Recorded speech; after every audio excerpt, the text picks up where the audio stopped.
Projektą iš dalies finansuoja Medijų rėmimo fondas. Mes visi esame už atvirą mokslo pasaulį. Todėl mokslo naujienoms atverkime langus, kad sužinotume, kodėl mes gyvenam ilgiau ir prasmingiau, valgom sveikiau, mąstom pozityviau, miegam ramiau ir mūsų širdys plaka ritmingiau. Radio stoties Pūkas programoje laida Mokslo langai. Labadiena visiems susirinkusiems pasiklausyti laidos Mokslo langai. Prieskoninius augalus lietuviai yra pamėgę nuo pat senų senovės ir patiekalus dažnai gardina prieskoninėmis žolelėmis. Tačiau turbūt ne visi žinome, kuo sveikatai yra naudingi prieskoniniai augalai. Šiandien laidoje ir pakalbėsim apie prieskoninių augalų ir apie vaistažolių mišinio trejos devynerios naudą žmogaus sveikatai. Tad dabar su malonumu pristatau laidos svečią Vytauto Didžiojo universiteto botanikos sodo mokslo skyriaus vaistinių ir prieskoninių augalų mokslo sektoriaus vedėją, gamtos mokslų fakulteto profesorę, nacionalinės sveikatos tarybos narę, nusipelniusią sveikatos apsaugos darbuotoją, vaistininkę, habilituotą daktarę Oną Ragažinskienę. Labadiena. Labadiena. Kaip jau suderinom prieš laidą, tai pokalbį pradėsim nuo prieskoninių augalų įvairovės ir jų paplitimo istorijos. Papasakokit, kokia ji. Trumpai leiskite paminėti, kad pirmieji rašytiniai šaltiniai jau yra žinomi 3000–2000 metų prieš Kristų ir kaip tik tai senovės egiptiečiai jau žinojo ir vartojo gerai žinomus svogūnus, česnakus, kadagių vaisius, kmynų vaisius. Taip pat rašytiniuose šaltiniuose Mesopotamijoje šie prieskoniai minimi, rašoma apie jų vartojimą. Vėlesniu laikotarpiu 2200–1100 metų prieš Kristų Kinijos raštuose yra minimas žvaigždinis anyžius, šafranas, imbiras ir kiti prieskoniai bei jų panaudojimas. Trečiajame šimtmetyje prieš Kristų senovės Romos, Graikijos filosofams ir gydytojams buvo žinoma daugelis prieskoninių augalų ir tuo laikotarpiu Aleksandras Didysis karo žygio metu iš Persijos ir Indijos atsiveža pipirų ir cinamono. Ir Graikijoje tuo laikotarpiu buvo vertinami prieskoniai kaip gerovės simbolis. 100–200 metų prieš Kristų romėnai iš graikų perėmė žinias ir pradėjo auginti prieskoninius augalus. Kaip tik tai Cezaris savo karo žygio metu bandė sužlugdyti arabų prekybos monopolį, kuris turėjo didelę įtaką prieskonių aukštoms kainoms. 8–9 šimtmetyje prieš Kristų benediktinų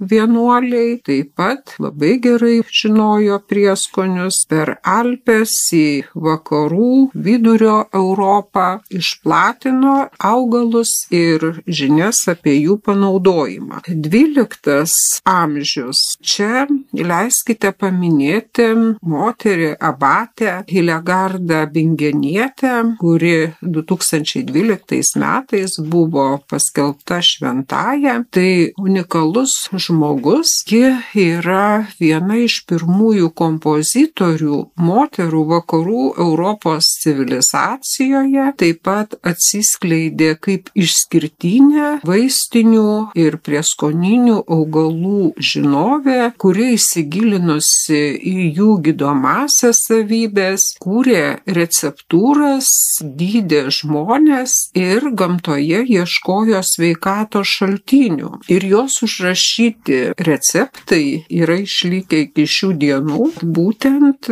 šventosios Hildegardos palikimą dabar tyrinėja, atradimus medicinos srityje komentuoja šiuolaikiniai garsūs mokslininkai ir knygų autoriai. Yra išlikusi išlikusios tokios knygos kaip medicinos enciklopedija, Physics, tai apie gydymą vaistiniais augalais ir brangakmeniais. Ir dar vienas toks traktatas, tai priežastis ir gydymas. Čia daugiau gal apie fizinės ir psichinės ligas. Ta medžiaga, tie pirminiai duomenys, jie yra analizuojami, yra įdomus šiuolaikiniam mokslui. Toliau 13 amžiuje Italijoje Venecijos pirklys Markas Polas, organizavęs ekspedicinės kelionės į Europą, atveža muskato riešutus, gvazdikėlius, taip pat pipirus, imbirą, cinamoną. Būtent tuo laikotarpiu prieskoniai Europoje buvo laikomi kaip aukso vertės produktas. 15 amžiuje Kristupas Kolumbas, pasiryžęs surasti Indiją ir atvežti prieskonius į Europą, jis suranda Ameriką. Po to iš Pietų Amerikos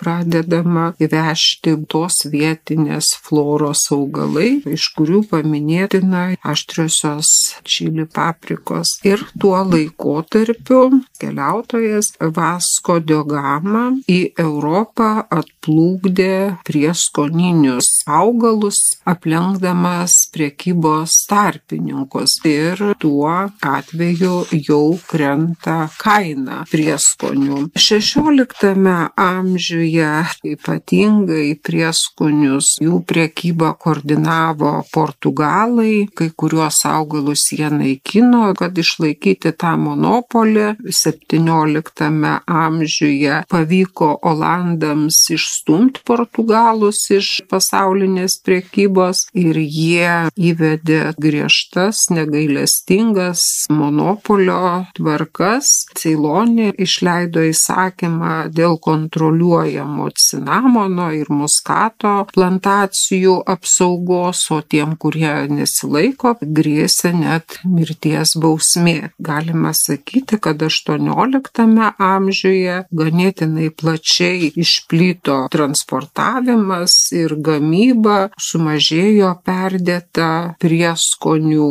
reikšmė bei jų kaina. O kokia prieskoninių augalų atsiradimo Lietuvoje istorija? Lietuvoje prieskoniai, kaip ir visoje Europoje, buvo žinomi nuo seniausių laikų. Gal apie 14-15 amžių mūsų didikai turėjo ryšius su Europos valstybėmis ir jie atsiveždavo tuos prieskonius. Jie dvaruose buvo naudojami ir ta aukštoji kulinarinė mada Lietuvoje plyto. Iš pradžių aišku, kad turtingi žmonės juos galėjo įpirkti, o dabar juos naudoja kiekvienas savo poreikiams. Ir reikia pažymėti, kad prieskoniai žmogų lydi nuo pirmųjų dienų ir prieskoniai gelbsti žmogui. Sakykit, o kokia yra klasifikacija prieskoninių augalų? Norėčiau atkreipti dėmesį, kad yra labai įvairių prieskonių klasifikavimo sistemų. Jie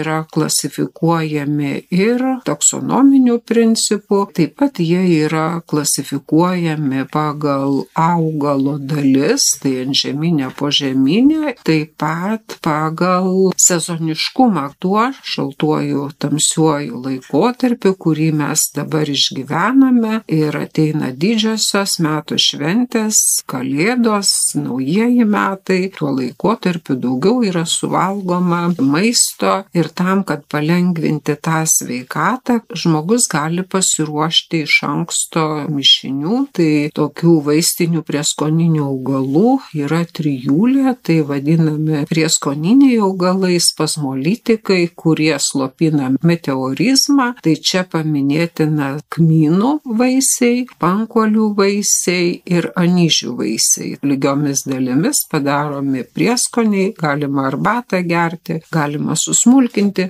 Kuo šis prieskonių mišinys yra ypatingas? Pirmiausia, kad palengvina dujų išėjimą iš organizmo, veikia antimikrobiškai. Aišku, reikia vartoti labai atsargiai, jeigu yra tulžies pūslės akmenligė. Taip pat atpalaiduoja stemplės sfinkterį. Tuo atveju gali paūmėti taip vadinamas rėmuo vanduo. Tai kaip matom, prieskoniai yra labai vertingi, naudingi, tačiau jeigu yra lėtinės ligos, į jas reikia atkreipti dėmesį ir vartoti išmintingai. Pasirinkti tas, kas individualiai kiekvienam žmogui tinka. O kokius prieskoninius augalus rekomenduotumėt dabar? Kaip tik šitam laikotarpiui tinka žaliavos, kuriuose yra kartuminai. Iš tokių tonizuojamųjų kartuminų yra žinomas geltonasis gensionas, kuris pagal kartumo indeksą skaitomas vienas iš kartuminų lyderių, ir trilapis pupalaiškis, kuris yra svarbus, gerina apetitą, mažina vidurių pūtimą, tačiau yra jie irgi nevartojami esant skrandžio dvylikapirštės žarnos opaligės atveju. Dabar iš aromatinių kartuminų pažymėtina nemažai augalų kaip rozmarinas, kurkuma longa, cikorija, kiaulpienės, požeminė dalis šaknis, šventagaršvės, tiek antžeminė, tiek požeminė dalis ir kartusis kietis arba taip vadinamas pelynas, apie kurį labai gražiai rašė šventoji Hilegarda. Raštuose jos taip yra paminėta, kad pelynas yra geriausias ir universaliausias vaistas. Apie pelyną ir vyną ji rašo taip: pelynų vynas malšina inkstų skausmus, gydo melancholiją, nuskaidrina akis, stiprina širdį, neleidžia nusilpti plaučiams, sušildo skrandį, valo vidurius ir pagerina virškinimą. Bet aišku, jo taipogi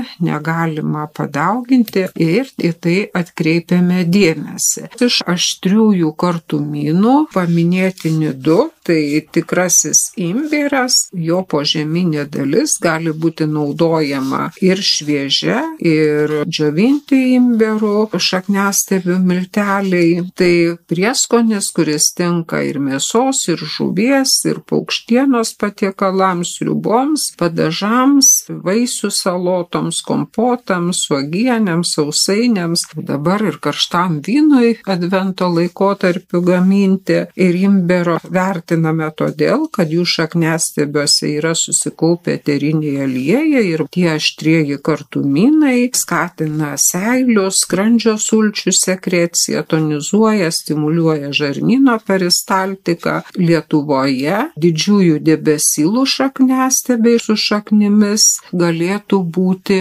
lietuviškas pakaitalas imbiero. Ir antrasis atstovas iš aštriųjų kartuminų tai yra ceiloninis cinamonas. Žaliava yra naudojama jaunų šakų džiovinta žievė. Ceiloninis cinamonas yra labai subtilaus, saldžiai švelnaus skonio, tinka ir suriems, ir saldiems patiekalams, pudingams, gėrimams aromatizuoti bei pagardinti. Ir kitas yra kininis cinamonas, yra kartoko skonio, bet su cukrumi tinka saldiems valgiams aromatizuoti. Nemalta žievė daugiau yra naudojama suriems, kepamiems patiekalams pagardinti. Cinamonas skatina skrandžio sulčių sekreciją, bet yra perspėjamas, kad cinamonas gali sukelti odos ir gleivinės alerginės reakcijas ir nerekomenduojama vartoti moterims nėštumo laikotarpiu. Tai apibendrinant dabartiniu tuo laikotarpiu, būtent kmynų, pankolių, vaisių, karčiųjų kiečių žolės, kraujažolių žolė, iš jų gali būti gaminamas užpilas, vartojamas yra esant meteorizmui, skrandžio skausmui, o kai yra jaučiamas popietinis vidurių pūtimas, tai yra rekomenduojama kmynų, pankolių vaisių, karčiųjų kiečių žolės, ciberžolių šaknų ekstraktas, artišokų lapų ekstraktas. Kaip tik tuo tamsiuoju laikotarpiu noriu atkreipti dėmesį, kad dauguma iš mūsų yra nusilpusi antinksčių veikla. Būtent antinksčių darbui migdomui pagerinti, sustiprinti, rekomenduojama juodųjų serbentų lapų arbata. Galima išgerti keletą kartų per dieną, tuo laikotarpiu tai nieko nekainuojanti, savo pagalbą duodanti priemonė. Dabar pakalbėsim apie vaistažolių mišinį 3-9. Sakykit, kokia šio vaistažolių mišinio istorija? Pristatant vieną iš tokių farmacijos paveldo 3-9 receptūros ištakas, tikslinga pažymėti, kad receptūroje pateikiama 27 augalai, didžioji dalis vaistinių žaliavų, kurios yra 3-9 sudėtyje, jos jau buvo nuo senų senovės naudojamos ir žinomos įvairių šalių liaudies medicinoje, be to aprašytos praėjusių laikų mokslininkų tokių kaip Teofrastas, Dioskoridas, Virgilijus, Hipokratas, Galenas. O kalbant apie lietuvių vaistažolių trauktinės populiarumą, tikėtina, kad 3-9 receptūros ištakos siekia 15-16 amžių, po to ta receptūra išplito net į kitas Europos valstybės. Toks vienas faktas, kad Leipheime, Vokietijoje, gaminamų karčiųjų prieskonių sudėtyje nurodoma, kad yra 27 dalys ir pagaminta pagal senovės lietuvių vienuolyno originalų receptą. Ir tas įpakavimas yra iki šių dienų saugomas minėtame muziejuje. Lenkijoje 3-9 taip pat yra žinomos ir jos yra vadinamos Trojanka Litevska. Šis ekstraktas žinomas ir Latvijoje, jo tokia modifikuota receptūra Rygas balzams, jis išlaiko tradicijas iki šių dienų. Lietuviškos 3-9 jo žinomos ir kitose valstybėse, ir Moldavijoje, ir Kazachijoje, ir Rusijoje, gaminamos Jungtinėse Amerikos valstijose, Kanadoje. O kaip 3-9 siejamos su Palanga? Lietuvos sveikatos mokslų universiteto Lietuvos medicinos ir farmacijos istorijos muziejuje yra išlikę dokumentai saugomi ir juose nurodoma, kad 3-9 pradėtos gaminti Palangos vaistinėje. Čia būtina paminėti, kad jas pradėjo gaminti Kriūningas, vyresnysis, jis originalų vaistažolių ekstrakto receptą užpatentavo ir dėka jo mes turime tą pavadinimą 3-9, kuris eina istoriškai per šimtmečius. Ir 1925 metais farmacijos žinių 2 numeryje yra nurodoma, kad prieš Pirmąjį pasaulinį karą Palangos vaistinėje gamintos 3-9 jau turėjo konkurentų, nes atėję į vaistinę pirkėjai prašydavo švambario iš Vilkijos vaistinėje gaminamų 3-9. Čia yra istoriniai fiksuoti faktai ir mes žinome, kad 18 amžiaus pabaigoje, 19 amžiuje kiekvienam vaistininkui buvo garbės reikalas sukurti savo 3-9. Ir tai ne tik tai pramoniniu būdu gaminamas preparatas buvo realizuojamas pacientams, tačiau ir vaistininko sukurta receptūra, nes tuo laikotarpiu labai buvo didelis dėmesys skiriamas augalinės kilmės preparatams. Ir skelbiama, kad pagal standartą pagamintas 3-9 devynerių ekstraktas yra vaistas ir iki šių dienų parduodami vaistinėse. Tai ne tas, kas yra gėrimų pramonės gaminama produkcija. Kokia šio vaistažolių mišinio nauda yra žmogaus organizmui? Pagal standartą pagamintas 3-9 ekstraktas pagerina virškinimą, skatina ir gerina skrandžio veiklą, skatina virškinimo sulčių išsiskyrimą, gausina tulžies išsiskyrimą, palengvina jos nutekėjimą, mažina dujų išsiskyrimą, žadina apetitą, šalina virškinamojo trakto pažeidimus ir skatina žaizdų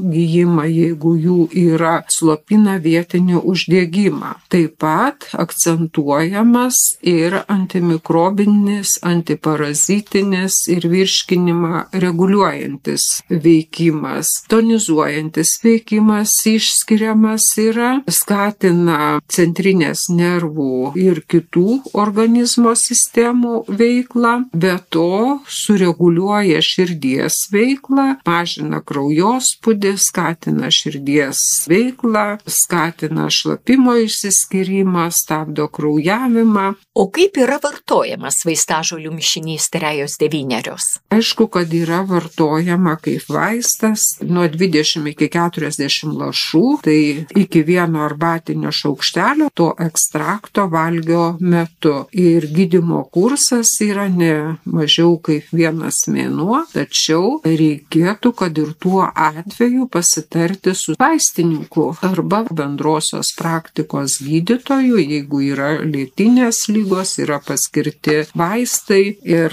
įdomus toks faktas, kai buvo COVID laikotarpis, tai vaistininkai, ekspertai jį naudojo kaip profilaktinę prevencinę priemonę. Ir kaip teigia kolegos, tikrai buvo geri rezultatai. Taip, kad nereikia nuvertinti tai, kas yra palikimas, reikėtų į jį įsigilinti ir jį naudoti tikslingai ir kryptingai, panalizuoti tuos senuosius šaltinius, o tenai yra tikrai labai daug išminties. Langas į pasaulio mokslą. O dabar su Vytauto Didžiojo universiteto botanikos sodo mokslo skyriaus vaistinių ir prieskoninių augalų mokslo sektoriaus vedėja, gamtos mokslų fakulteto profesorė Ona Ragažinskienė pakalbėsim apie forumą. Šių metų spalio 8-10 dienomis Milane vyko pasaulinės farmacijos pramonės tiekimo grandinės suvienijimo forumas paroda, kurios tema buvo pasaulinės farmacijos pramonės ryšių kūrimas ir įkvepianti partnerystė. Kadangi šiame forume dalyvavote ir jūs, tai norėčiau, kad pasidalintumėt savo įspūdžiais ir plačiau papasakotumėt apie forumą. Labai gražiai pristatėte tikrai jubiliejinį 35-ąjį CPCA forumą, kuriame dalyvavo rekordinis farmacijos mokslo, praktikos, pramonės specialistų skaičius. CPCA misija yra pasaulinė tvarios farmacijos pramonės tiekimo grandinės užtikrinimas, nes, kaip žinome, pernai tikriausiai kiekviena šeima, ne tik Lietuvoje, bet ir aplinkui valstybėse, supratome, kad ne visą laiką yra reikiamų vaistų, o jų nėra todėl, kad eina tas šleifas nuo COVID laikotarpio. Ir esminis dalykas, kad pagrindiniai žaliavos šaltiniai yra 2.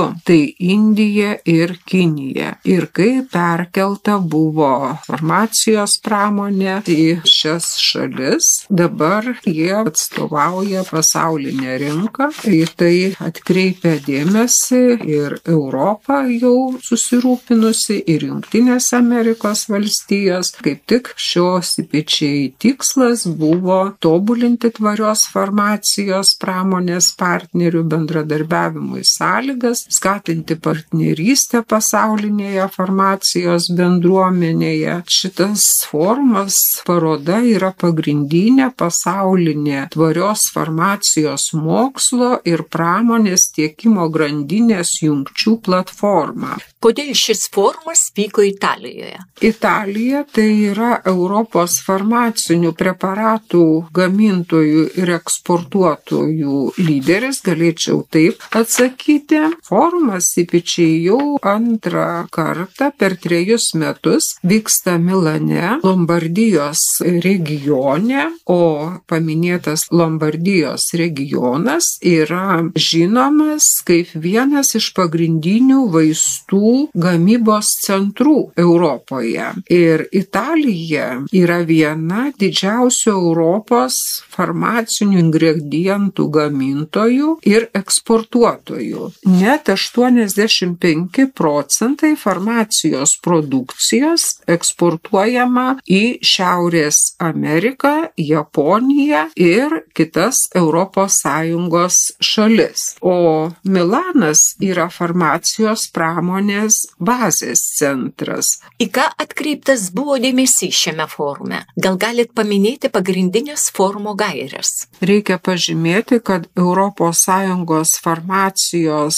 pramonė yra sukūrusi biotechnologijų ir biogamybos strategiją. Ir tos strategijos esmė yra ES farmacijos pramonės modernizavimas, skatinant inovacijas, pritraukiant investicijas, sukurti ES svarbiausią farmacijos pramonės biotechnologijų ir biogamybos centrą. Pagrindinė parodos ir mokslinių pranešimų tema tai žalioji tvari farmacija. Ir žalioji tvarioji farmacija yra saugios farmacijos pramonės pagrindas, užtikrinant pažangėją terapiją, natūralių gamtinių ekosistemų funkcionavimą, žmonių ir gyvūnų sveikatą bei jų saugumą. Būtent į tai buvo kreipiamas dėmesys. Antra gairė tai biologinė terapija, kuri taikoma įvairiausioms sudėtingiausioms ligoms. Čia buvo atkreiptas dėmesys į naujus genų inžinerijos ir molekulinės biologijos pasiekimus, kurie pritaikomi ypatingai sudėtingiams ir tikslingiems gydymo būdams. Nustatyta, kad nauji biologiniai vaistai taikomi gydymui įvairių sudėtinių ligų, tokių kaip autoimuninių, onkologinių, lėtinių ligų, kaip Krono, išsėtinės sklerozės. Be to buvo pristatyta ES įmonių tvarumo ataskaitų teikimo direktyva. Ši direktyva įpareigoja tūkstančius biofarmacijos įmonių bendradarbiauti, pateikti rinkai naujos kartos sprendimus, atskleisti išsame informaciją apie savo farmacijos pramonės gamybos proceso poveikio rodiklius ir jų įtaką aplinkai, ir reikalaujama, kad šie duomenys būtų skaidrus ir patikimi. Ir trečioji kryptis tai dirbtinio intelekto taikymas farmacijos pramonės technologijų plėtrai. Kaip tik parodoje, forume, konferencijų pranešimuose buvo pristatytas dirbtinis intelektas, kaip jis paspartina vaistų kūrimo procesą. Prognozuojama ir taip vylėsi organizatoriai, kad 2025 metais farmacijos įmonės stengsis pritaikyti generatyvųjį dirbtinį intelektą, tačiau čia iškyla ir kai kurie teisiniai niuansai ir tai stabdo tą visą procesą, tačiau jis yra analizuojamas. Malonu pristatyti, kad šioje parodoje dalyvavo ir Lietuvos startuolis Vytauto Didžiojo universiteto verslo inkubatoriaus ES finansavimą pritraukusi UAB Nanologistics, kurios generalinis direktorius yra Evantas Šiaučiulis, bei kiti 2 darbuotojai, tai Edvinas Grauželis ir Andrius Kočev. Ši biotechnologų komanda turi tarptautinį pripažinimą. Jie vysto ir gamina liposominius molekulinius nešiklius, kurie yra dabar pritaikomi maisto papildų ir farmacijos pramonės įmonėse, preparatų gamybai. Šios dienos laida jau atėjo į pabaigą. Ačiū Jums už pokalbį, už mokslu pagrįstas rekomendacijas ir patarimus.